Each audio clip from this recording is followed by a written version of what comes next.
স্বজাতিকে বাঁচাতে চাইল যে কাঠ মিস্ত্রি।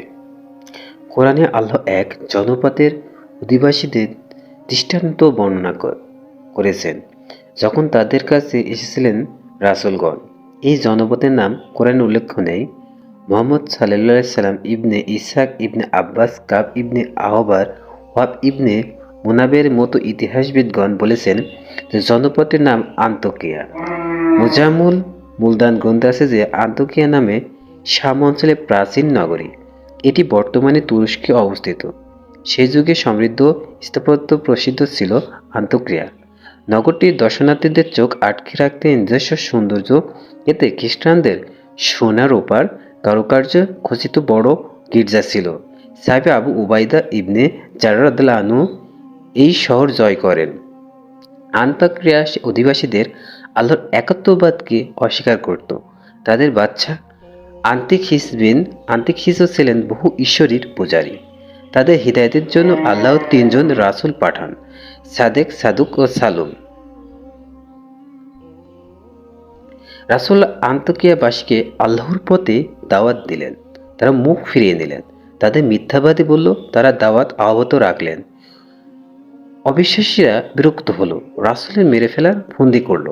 সে সময় শহরের প্রান্তে থাকতেন হাবিব নাজ্জাশ নামের এক বিশ্বাসী মানুষ। তিনি ছিলেন একজন কাঠমিস্ত্রি। শহরের শেষ প্রান্তে থাকতেন তিনি। তারা ছিল কুষ্ঠরোগ রোগের সুস্থতার বহু চিকিৎসা করেছেন। তখনকার দেবদেবীর কাছেও 70 বছর প্রার্থনা করেছেন, ফল পাননি। 3 জন রাসূল শহরের প্রান্তবর্তী প্রবেশপথ দিয়ে আন্তাকিয়ার ঢোকার সময় পথে তার সঙ্গে দেখা হয়। তাকে একত্ববাদের দাওয়াত দেন। তিনি বলেন, এতে আমার লাভ কি? তারা বললেন, তোমার রোগ মুক্তির জন্য আমরা আল্লাহর কাছে দোয়া করব, তিনি তোমাকে রোগ মুক্তি করবেন। তিনি আশ্চর্য হয়ে বললেন, 70 বছর ধরে প্রার্থনা করে লাভ হয়নি, আপনার আল্লাহর একদিনে কি সুস্থ করতে পারবেন? তারা বললেন, তিনি সর্বশক্তিমান। হাবিব নাজ্জার ঈমান আনলেন এবং তাদের প্রার্থনা তার নিরাময় হলো। তার ঈমানে আরো মজবুত হলো। তিনি নির্জনের নগরী এক প্রান্তে আল্লাহর ইবাদতের মশগুল হইলেন, অসহায় মানুষের পাশে দাঁড়াতে থাকলেন। এভাবে কেটে গেল বহুদিন। এর মধ্যে রাসূলের বিরুদ্ধে শহরবাসী বিক্ষোভে খবর পেলেন। সঙ্গে সঙ্গে তিনি শহরে ছুটে এলেন, শহরবাসীকে সতর্ক করতে থাকলেন এবং বোঝাতে লাগলেন কাজ হলো না। তারা বরং তাকে ঝামেলা মনে করল। তার উপর উদ্যত হলো। ইবনে আব্বাস রাদিয়াল্লাহু আনহু বলেন, লাথি মেরে মেরে সবাই তাকে শহীদ করে দিল। বেদম প্রহরের সময়ও তিনি বলেছিলেন, হে আমার পালনকর্তা, আমার সম্প্রদায়কে হেদায়েত দান করুন। আল্লাহ তাকে এর বিনিময়ে জান্নাত দিলেন।